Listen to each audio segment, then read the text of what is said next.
మీకు తెలుసా నైగర్ జలపాతం కంప్లీట్గా ఒకసారి ఫ్రీజ్ అయిపోయింది. ఇంత పెద్ద జలపాతం ఎలా ఫ్రీజ్ అయింది అని చెప్పేసి మీలో చాలా మందికి డౌట్ వచ్చి ఉంటుంది. 1848 మార్చిలో నైగర్ జలపాతం కంప్లీట్గా ఫ్రీజ్ అయిపోయింది. దీనికి గల కారణం ఏంటంటే వింటర్ సీజన్లో మనందరికీ తెలిసిందే మంచు దిబ్బలు అనేవి చాలా బేవత్సంగా పేరుకుపోతాయి అని చెప్పేసి. అలానే ఆ సమయంలో మంచు దిబ్బలు అనేవి చాలా ఎక్కువగా పేరుకుపోయాయి. అలా మంచు దిబ్బలు పేరుకుపోయి ఒకటి ఒకటి ఒకటి ఆ జలపాతం ద్వారా వస్తూ వస్తూ ఒక దగ్గర స్ట్రక్ అయిపోయాయి అనమాట.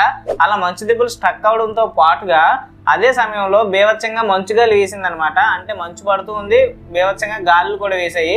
ఆ గాలి వేసిన దెబ్బకి మంచు కూడా విపరీతంగా రావడంతో అక్కడ కంప్లీట్గా వాటర్ అనేది ప్రవహించడం ఆగిపోయింది. ఇలా దాదాపుగా 30 గంటల పాటు నైగర్ జలపాతం మొత్తం బ్లాక్ అయిపోయింది, పారడం అండ్ అలాగే మొత్తం గడ్డకట్టిపోయింది. ఈ సమయంలో అక్కడ ఉండే ప్రజలు ఏం చేశారు తెలుసా? అక్కడున్న మంచు దిబ్బలపై స్కేట్ బోర్డ్ ఆడడం, కొందరైతే హార్స్ రైడ్ చేశారంట, కొందరైతే రన్నింగ్ జాగింగ్ చిందులు వేశారనమాట. ఆ తర్వాత 30 గంటల తర్వాత మళ్ళీ అది నైగర్ జలపాతం అనేది పారడం మొదలుపెట్టింది. ఆ తర్వాత సంవత్సరాల్లో ఇంకెప్పుడు కూడా ఇంతసేపు ఫ్రీజ్ అవ్వలేదు. అయితే ఫ్రీజ్ అయితే అవుతుంది కానీ మంచు దిబ్బలు ఉంటాయి కదా, అవి కొట్టుకుంటూ పోతూ ఉంటాయి. అకార్డింగ్ టు సమ్ రీసెర్చెస్ ప్రకారం ఎవరైతే తరచూ ఏడుస్తూ ఉంటారో వాళ్ళ కళ్ళు అనేవి చాలా అంటే చాలా హెల్దీగా ఉంటాయంట. ఎందుకు? ఎప్పుడైతే మనం ఏడిసినప్పుడు కన్నీళ్ళు వస్తాయి కదా, కన్నీటి వల్ల మన ఐ సర్ఫేస్ ఉంది కదా, ఐ సర్ఫేస్ అనేది తడిగా మారుతుంది. తడిగా మారినప్పుడు మనం బయట రెగ్యులర్గా ట్రావెల్ చేసేటప్పుడు కానీ తిరిగేటప్పుడు కానీ మన కంటిలో దుమ్మి ధూళి లాంటివి పడుతూ ఉంటే ఈ కన్నీళ్ళు అనేవి మన కంటిలో ఉండే దుమ్మి ధూళిని తొలగించడంతో పాటుగా ఈ కన్నీటిలో లైసోజోమ్ లాంటి న్యాచురల్ ఎంజైమ్స్ ఉంటాయి. ఈ ఎంజైమ్స్ అనేవి మన కంటిలో ఉండే బ్యాక్టీరియాని రిమూవ్ చేయడానికి ఉపయోగపడతాయి అనమాట. అంటే బ్యాక్టీరియాని చంపడానికి ఉపయోగపడతాయి. ఇలా మన కంటిలో ఉండే బ్యాక్టీరియాని తొలగించడంతో మన ఐస్కి వచ్చే ఇన్ఫెక్షన్స్ అనేవి రాకుండా ఉంటాయి. దీనివల్ల మన కళ్ళు అనేవి చాలా హెల్తీగా ఉంటాయి.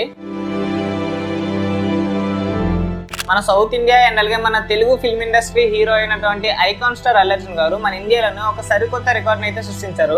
అదేంటంటే ఈ ఏడాది రిలీజ్ కాబోయే పుష్ప ది రూల్ సినిమాకి ఆయన 300 కోట్ల రెమ్యూనరేషన్ అయితే తీసుకుంటున్నారు. మన ఇండియాలోనే 300 కోట్ల రెమ్యూనరేషన్ తీసుకున్న మొట్టమొదటి యాక్టర్ గా అల్లు అర్జున్ గారు ఒక రికార్డ్ అయితే సృష్టించారు. ఇప్పటి వరకు అత్యధిక రెమ్యూనరేషన్ ఎవరెవరికి ఇచ్చేవారంటే తలపతి విజయ్, షారుఖ్ ఖాన్ అండ్ అలాగే ప్రభాస్ గారికి ఇలా ఎక్కువ రెమ్యూనరేషన్ ఇచ్చేవారు. కానీ ఇప్పుడైతే ఈ పుష్ప ది రూల్ సినిమాకి అల్లు అర్జున్ గారికి 300 కోట్ల రెమ్యూనరేషన్ ఇచ్చారో అప్పటితో ఈ రికార్డ్స్ అన్ని బ్రేక్ అయ్యాయి అనమాట. ఇక్కడ మన అందరినీ ఆశ్చర్యపరిచే విషయం ఏంటంటే పుష్ప 1 ఉంది కదా, పుష్ప ది రైస్ కి టోటల్ వరల్డ్ వైడ్ కలెక్షన్ వచ్చేసి 350 కోట్లు వచ్చింది. కానీ ఇక్కడ మనం చూసుకుంటే పుష్ప ది రూల్ కి ఇక్కడ అల్లు అర్జున్ గారికి మాత్రమే 300 కోట్ల రెమ్యూనరేషన్ ఇస్తున్నారు. అంటే ఇక్కడ అర్థం చేసుకోవాలి మనం పుష్ప 2 మీద ఎంత ఎక్కువగా ఇన్వెస్ట్ చేశారో అని చెప్పేసి. అండ్ మరి దీని మీద మీ ఒపీనియన్ ఏంటంటే కామెంట్ సెక్షన్లో కామెంట్ చేసి చెప్పండి. సైకాలజీ ఫ్యాక్ట్: ప్రతి మనిషికి కనిపించేది ఒకటే మొహం అయితే కనిపించనివి ఇంకొక 2 మొహాలు ఉంటాయంట. మొత్తం కలిపి ప్రతి మనిషికి 3 మొహాలు ఉంటాయంట. ఈ వీడియో చేస్తున్న నాకు, చూస్తున్న నీకు, ప్రతి ఒక్కరికి 3 మొహాలు ఉంటాయంట. అందులో మొదటి మొహం ఏంటంటే నీ క్లోజ్ ఫ్రెండ్స్కి, నీ ఫ్యామిలీ మెంబర్స్కి నీకు తెలిసిన మొహం. రెండోది వచ్చేసి నువ్వు బయట ప్రపంచానికి చూపించుకునే మొహం. మూడవది వచ్చేసి ఇది నీకు మాత్రమే తెలుసు, నువ్వు ఎవరికి చూపించవు, నువ్వు ఎవరిని చూపించాలనుకున్నా సరే వాళ్ళకి చూపించవు. ఎందుకనిసంటే అది నీకు మాత్రమే ఇష్టం. ఈ 3వ మొహమే నీ క్యారెక్టర్ని, నీ బిహేవియర్ని, నీ ప్రవర్తనని అన్నింటినీ డిసైడ్ చేసేది ఈ 3వ మొహమే అని చెప్పేసి సైకాలజిస్టులు అయితే చెప్తున్నారు. మీరు ఎప్పుడైనా ట్రైన్లో ట్రావెల్ చేస్తూ ఉంటే ఈ రూల్స్ని తెలుసుకోండి, ఖచ్చితంగా ఉపయోగపడతాయి. ఒకవేళ మీరు ట్రైన్లో ట్రావెల్ చేస్తున్నప్పుడు ఒక ఒంటరి మహిళ, ఆమెతో పాటు ఒక చైల్డ్ కనుకుంటే ఆమె దగ్గర టికెట్ లేదని చెప్పేసి టీటీఈ ఆమెని అర్ధరాత్రి సమయంలో కానీ రాత్రి సమయంలో కానీ ట్రైన్ దించేయడానికి ఎలాంటి రైట్స్ లేవు, ఆమెను ఫ్రీగానే ట్రావెల్ చేయనివ్వచ్చు. ఒకవేళ మీరు వెళ్లాల్సిన ట్రైన్ కనుక మిస్ అయితే మీరు ఆ ట్రైన్ని నెక్స్ట్ 2 స్టేషన్స్ నుంచి కూడా ఎక్కడి నుంచి అయినా క్యాచ్ చేయొచ్చు. దాన్ని పట్టుకొని మీరు వెళ్ళాల్సిన డెస్టినేషన్కి వెళ్ళిపోవచ్చు. ట్రైన్లో మనకి లోకల్ వెండర్స్ ఉంటారు కదా, వాళ్ళు అమ్మేవి ఏవేవైతే వాటర్ బాటిల్స్ అండ్ అలాగే డ్రింక్స్ అండ్ అలాగే మజ్జిగ ప్యాకెట్లు చాలా ఉంటాయి. వాళ్ళు అమ్మేవన్నీ ఇప్పుడు లిస్ట్ చెప్పలేం. కానీ అవి అమ్మేటప్పుడు వాళ్ళు ఎంఆర్పి ధర కంటే ఎక్కువగా అమ్మితే వాళ్ళపైన కంప్లైంట్ అయితే రైజ్ చేయొచ్చు. కంప్లైంట్ రైజ్ చేస్తే వాళ్ళకి పెనాల్టీ కానీ ఫైన్స్ కానీ ఈ రెండిట్లో ఏదో ఒక దాన్ని విధిస్తారు. ట్రైన్లో ట్రావెల్ చేసేటప్పుడు ప్రతి మనిషికి కూడా లగేజ్ లిమిట్ అనేది ఉంటుంది. మీరు దాదాపుగా ఒక మనిషి 70 కేజీల వరకు ఫ్రీగా ట్రావెల్ చేయొచ్చు. అంటే మీరు 70 కేజీల వరకు లగేజ్ని పట్టుకెళ్ళవచ్చు ఫ్రీగానే. లేదు మేము లగేజ్ని అర్జెంటుగా పట్టుకెళ్ళాలి అనేసి అంటే మీరు అదనంగా ఎక్స్ట్రా పే చేసి మాక్సిమం 150 kgs వరకు మీరు లగేజ్ అయితే ట్రావెల్ చేయొచ్చు. ఈ ప్రైస్లు అనేవి మీరు వెళ్ళేది ఫస్ట్ క్లాసా, సెకండ్ క్లాసా, థర్డ్ క్లాసా, స్లీపర్ క్లాసా వీటి మీద డిపెండ్ అయి ఉంటుంది. మనం ట్రైన్ లో ట్రావెల్ చేసేటప్పుడు మేజర్ గా ఫేస్ చేసే ఇష్యూ ఏదైనా ఉందా అంటే ఎస్పెషల్లీ మన ఇండియన్ రైల్వేస్ లో అది మిడిల్ బెర్త్ ఇష్యూ. కింద కూర్చున్న వాళ్ళకి చాలా కష్టంగా ఉంటుంది. కానీ దీని మీద కూడా ఒక రూల్ ఉంది యాక్చువల్లీ. అదేంటంటే ఈ మిడిల్ బెర్త్ అనేది నైట్ 10 PM నుంచి 6 PM వరకు మాత్రమే పెట్టుంచాలి. రిమైనింగ్ అన్ని టైంలోనూ కూడా కిందకి దించేయాలి దాన్ని. అంటే మనకి కింద కూర్చున్న వాళ్ళు దానికి జారపడడానికి అనుకూలంగా ఉండడానికి కిందకి దించేసి ఉంచాలి. మీరు ట్రైన్లో ట్రావెల్ చేసేటప్పుడు 10 PM తర్వాత ఫోన్ స్పీకర్ బయటికి పెట్టకూడదు, ఫోన్ లౌడ్ స్పీకర్ ఆన్ చేయకూడదు, వీడియోస్ని బయటికి పెట్టి చూడకూడదు, సాంగ్స్ అంతకంటే ప్లే చేయకూడదు. అంటే మీరు నైట్ 10 PM తర్వాత అక్కడ మీతో పాటు ట్రావెల్ చేస్తున్న వాళ్ళకి, పడుకునే వాళ్ళకి డిస్టర్బ్ కలిగించకూడదు అనేసి దీని ఉద్దేశం అనమాట. ఒకవేళ అలా ఎవరైనా చేస్తే మీరు వాళ్ళ మీద కంప్లైంట్ అయితే రైజ్ చేయొచ్చు. ఈ రూల్స్ ని మీరు ట్రైన్లో ట్రావెల్ చేసేటప్పుడు చాలా బాగా గుర్తుపెట్టుకోండి. మీరైనా ఫాలో అవ్వండి, మీతో పాటు ట్రావెల్ చేసే వాళ్ళు ఎవరైనా ఫాలో అవ్వకపోతే వాళ్ళకి చెప్పండి. కోడిగుడ్డు వెజ్జా నాన్ వెజ్జా? ఈ క్వశ్చన్ మీలో చాలా మందికి వచ్చే ఉంటుంది. ఒకవేళ కనుక మీరు ఏ జీవిని కూడా చంపకూడదు, ఆ జీవిని చంపి తినకూడదు, అందుకే మీరు వెజిటేరియన్ గా ఉంటున్నారు, అంటే మీకు జీవుల్ని చంపి తినడం ఇష్టం లేదు, అందుకే మీరు వెజ్ తింటున్నారు అనేసి అంటే అప్పుడు కోడిగుడ్డు అనేది వెజ్ కింద వస్తుంది.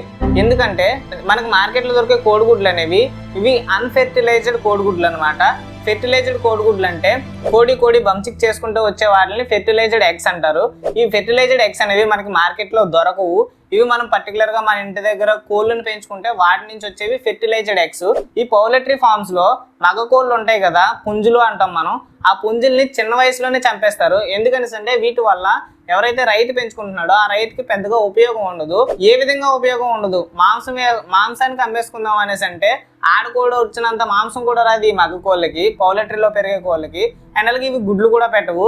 ఇఫ్ ఇన్ కేస్ ఇవి పెద్దవయ్యి కనుక ఏదైనా కోడిని బంచిక్ చేసాయి అనుకోండి, ఆ కోడికి పుట్టే గుడ్లు ఉంటాయి కదా, ఆ కోడి పొదిగే గుడ్లు ఉంటాయి కదా, ఆ గుడ్లు అనేవి మార్కెట్లో అవి సేల్ కావు. అప్పుడు ఆ రైతుకి చాలా లాస్ వస్తుంది. సో దట్ అందుకని చెప్పేసి కోళ్ళ ఫామ్ లో ఏవైతే మగ కోళ్ళు ఉన్నాయో వాటిని వీళ్ళు పెరగనివ్వరు, చిన్న వయసులోనే చంపేస్తారు. ఏవైతే మార్కెట్లో దొరికే ఎగ్స్ ఉన్నాయో అవి అన్ఫెర్టిలైజ్డ్ అన్నమాట. అంటే ఈ గుడ్లకి జీవం అనేది ఉండదు.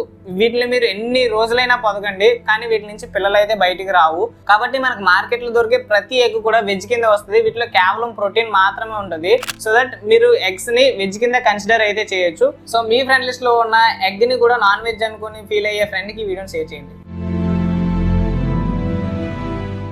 ఇప్పుడు నేను మీకు మన ఇండియాలోనే కాదు వరల్డ్ లోనే మోస్ట్ కాస్ట్లీయెస్ట్ బఫెలో గురించి చెప్పబోతున్నా. ఈ బఫెలో కాస్ట్ వచ్చేసి 23 crores. దీంతో మనం 2 రోల్స్ రాయ్స్ కార్స్ కొనుక్కోవచ్చు, లేదంటే 10 మెర్సిడీస్ బెంజ్ కార్లు కొనుక్కోవచ్చు, లేదంటే ముంబైలో ఒక పెద్ద ఫ్లాట్ ని కొనుక్కోవచ్చు. ఇప్పుడు మనం చెప్పుకోబోయే గేదె పేరు అన్మోల్. ఇది హర్యానాలో ఉంది. దీని బరువు దాదాపుగా 1500 kgs ఉంటుంది. ఎస్, మీరు విన్నది కరెక్టే.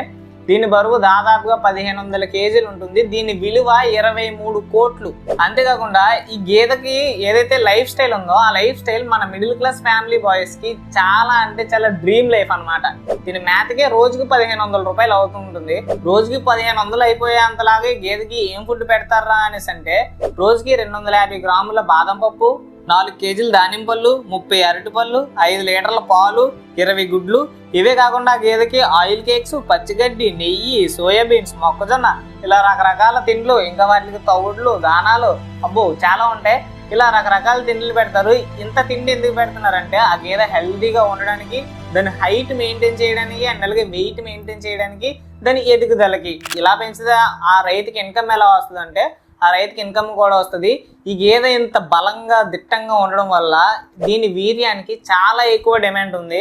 దీని నుంచి వీర్యాన్ని వారానికి 2 సార్లు మాత్రమే తీస్తారు. ఆ వీర్యాన్ని 300 నుంచి 900 గేదెల వరకు కూడా ఉపయోగించవచ్చు అంట. ఒక్కొక్క బాటిల్ని వీళ్ళు 250 రూపాయలకు అమ్ముతున్నారు. ఇలా దీని నుంచి ఈ గేదె యొక్క వీర్యం నుంచి ఆ రైతు నెలకి 5 లక్షల పైన సంపాదిస్తున్నాడు. దీని మీద మీ ఒపీనియన్ ఏంటంటే కామెంట్ సెక్షన్ లో కామెంట్ చేసి చెప్పండి. యుఎస్లో 1913 వరకు కూడా చిన్నపిల్లల్ని పోస్ట్ మ్యాన్ ద్వారా వాళ్ళ అమ్మమ్మ వాళ్ళ ఇంటికి లేదంటే నాన్నమ్మ వాళ్ళ ఇంటికి పంపించేయడానికి పోస్ట్ మ్యాన్ యూజ్ చేసుకునేవారు. ఎస్, మీరు విన్నది కరెక్టే. దీనికి వాళ్ళకి అయ్యే ఖర్చు కూడా చాలా అంటే చాలా తక్కువ. ఆ రోజుల్లో 15 సెంట్లు ఖర్చు అయ్యేది. అంటే వాళ్ళకి పోస్ట్ స్టాంప్ ఉంటుంది కదా, స్టాంప్ కొనేసి అతికించేస్తే చాలు, పట్టుకెళ్ళిపోతారు ఆ పిల్లల్ని. అలా యూజ్ చేసుకునేవారు. అలా యూజ్ చేస్తూ ఉండగా ఒక ఆమె ఏం చేసిందంటే వాళ్ళ పిల్లల్ని పంపించడానికి ఇంచుమించుగా 700 మైళ్ళు దూరం ఉన్న వాళ్ళ అమ్మగారి ఇంటికి 6 సంవత్సరాల కుర్రోని 6 సంవత్సరాల బేబీని వాళ్ళ అమ్మమ్మ గారి ఇంటికి పంపించడానికి పోస్ట్ని యూజ్ చేసింది. అయితే బాగానే సేఫ్గానే తీసుకెళ్ళాడులేండి, పోస్ట్ మ్యాన్ బాగానే తీసుకెళ్ళాడు. కానీ ఇది తెలుసుకున్న యుఎస్ గవర్నమెంట్ ఏం చేసిందంటే ఇలా హ్యూమన్స్ని పోస్ట్ ద్వారా పంపించడానికి నిషేధించేసింది. తర్వాత అంత కాన్ఫిడెంట్గా వాళ్ళ పిల్లల్ని ఎలా పంపించగలిగారో నాకు ఇప్పటికే అర్థం కావట్లేదు. కింగ్ బాబరాజు ఏం చేశాడంటే ఒక తీట పని చేశాడు. వీడియో ప్లే చేస్తున్నా చూడండి. ఇక్కడ దీనికి గాను ఎంపైర్ 5 రన్స్ ఎక్స్ట్రా పెనాల్టీ కింద వేశారనమాట. ఎందుకు వేశారంటే యాక్చువల్లీ క్రికెట్లో ఒక రూల్ ఉంది, ఎంసీసీ లా 28.1 ప్రకారం ఎవరైతే ఫీల్డర్స్ ఉన్నారో వాళ్ళందరికీ కూడా ఎలాంటి అనుమతి లేదు కీపర్ యొక్క గ్లౌస్ కానీ ప్యాడ్స్ కానీ ధరించడానికి. కానీ మీరు డ్రెస్ లోపల లెగ్ ప్రొటెక్షన్ ప్యాడ్స్ ఉంటాయి కదా, వాటిని వేసుకోవచ్చు. అంటే ప్యాంట్ లోపల వేసుకోవడానికి అయితే అనుమతి ఉంది, కానీ బయటకు కనిపించే విధంగా ప్యాడ్స్ అయితే వేసుకోకూడదు. అండ్ అలాగే మీరు కీపర్ యొక్క గ్లౌజెస్ని కూడా పట్టుకోకూడదు. కానీ ఇక్కడ మన బాబరాజు ఏం చేశాడంటే ఆ రూల్ని బ్రేక్ చేశాడు అనమాట. ఆ కీపర్ యొక్క గ్లౌజ్ పట్టుకొని బాల్ని పట్టుకున్నాడు. దీనికి గాను 5 రన్స్ పెనాల్టీ రన్స్ అయితే పడ్డాయి అనమాట. మెక్సికోకి చెందిన జూలియానా రియస్ అనే ఒక అబ్బాయి ఏం కనిపెట్టాడంటే చాలా మంది బ్రెస్ట్ క్యాన్సర్తో చనిపోతూ ఉంటారు కదా, ఈవెన్ వాళ్ళ అమ్మగారు కూడా అలానే చనిపోయారంట. అందుకు గాను బ్రెస్ట్ క్యాన్సర్ యొక్క సూచనలు ఏమైనా ఉంటే ముందే తెలుసుకోవడానికి ఇతను ఒక బ్రాన్ అయితే తయారు చేశాడు. ఆ బ్రాన్ కనుక ధరిస్తే మనకి బ్రెస్ట్ క్యాన్సర్ వచ్చే ఛాన్సెస్ ఉన్నాయా లేవా అనేది ముందుగానే చెప్తూ ఉంటుంది. దానికి సంబంధించిన ఏమైనా సిమ్టమ్స్ ఉంటే ముందుగానే హెచ్చరిస్తూ ఉంటుంది, బ్రెస్ట్ క్యాన్సర్ వచ్చే ఛాన్సెస్ ఏమైనా ఉన్నాయని చెప్పేసి. ఇలా ఒక బ్రాన్ అయితే తయారు చేశారు. ఎవరెవరికైతే బ్రెస్ట్ క్యాన్సర్ లక్షణాలు కనిపిస్తాయో వాళ్ళు ముందుగానే జాగ్రత్త పడతారని చెప్పేసి ఇలా ఈ బ్రాన్ అయితే డిజైన్ చేశాడు. సో ఈ ఇన్వెన్షన్ మీద మీ ఒపీనియన్ ఏంటనేది కామెంట్ సెక్షన్లో కామెంట్ చేసి చెప్పండి. ఈ వీడియో మీ వరకు వచ్చిందంటే నా ఎఫర్ట్స్ చాలా ఉన్నాయి. ఇలాంటి ఎఫర్ట్స్ మరిన్ని పెట్టడానికి మీ నుంచి నాకు ఇంకొంచెం ప్రోత్సాహం అయితే కావాలి. ఈ వీడియోని ఇంతవరకు చూసిన వాళ్ళు ప్లీజ్ వీడియోకి అయితే లైక్ చేయండి. అండ్ అలాగే ఇంకెవరు నా ఛానల్కి కొత్తకొచ్చి సబ్స్క్రైబ్ అవ్వని వాళ్ళు ఉంటే కింద కనిపిస్తున్న ఆ సబ్స్క్రైబ్ బటన్ క్లిక్ చేసి సబ్స్క్రైబ్ చేసుకోండి. అండ్ మళ్ళీ మరొక మంచి ఇంట్రెస్టింగ్ వీడియోతో మీ ముందు ఉంటాను. అంటిల్ దెన్ సెలవు, టాటా, బాయ్ బాయ్, జై హింద్.